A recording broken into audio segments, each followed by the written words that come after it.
अस्सलाम वालेकुम नाज़रीन। ओबाड़ो खां अलीगुल शेख जी रिपोर्ट ॾींदा हलूं। ओबाड़ो वेझो ॻोठ सालह माछीअ में गवर्नमेंट प्राइमरी स्कूल तबाहीअ जी किनारे ते पहुतल। ओबाड़ो वेझो ॻोठ सालह माछीअ जो गवर्नमेंट प्राइमरी स्कूल में उस्ताद न हुजण करे ॿारनि जी तइलीम दाह ते लॻल केतिरा ई ॿारड़ा ॾोहारां ॾोर तइलीम पढ़ाइण ते मजबूर। ॻोठाणनि मीडिया सां ॻाल्हाईंदे चयो त असांजे ॻोठ जो स्कूल कागज़ी कार्रवाईअ में त हलंदड़ आहे।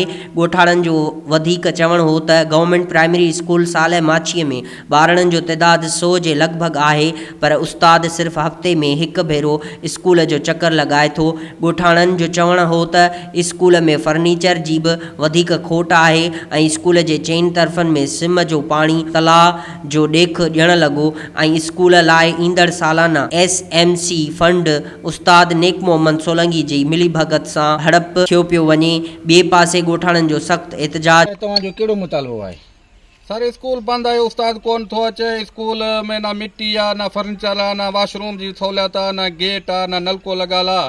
उस्ताद नथो अचे। ज़ाहिर आहे ॿार सॼो ॾींहुं ईंदा आहिनि, वेही वेही मोटी वेंदा आहिनि, सॼो ॾींहुं हेठि वेंदा आहिनि तॾनि ते। ना को फर्नीचर आहे, सो मिट्टी बि कोन्हे स्कूल में, चौदीवारी कोन्हे। असांजो स्कूल जो मसइलो आहे त फंड ईंदो पियो आहे, अलाए काॾे वेंदो पियो आहे। को ऑफिसर सार संभाल न लहण ईंदो पियो आहे, अलाए केरु फंड खाधियूं वेंदो आहे, असांखे त इहा ख़बर कान्हे। बिल्कुलु ॿारनि जो जेको तालीम आहे तमामु बर्बादी में आहे। असां पाण इन ॻाल्हि में परेशान हूं। वञूं त वञूं काॾे वञूं? असां पाण सेम जो इलाइक़ो आहे, सेम में हूं पूरा थियल असां। सो वेंदा आहियूं, हसू टे ॿाल छॾे ईंदा आहियूं, शाम जो खणी ईंदा आहियूं।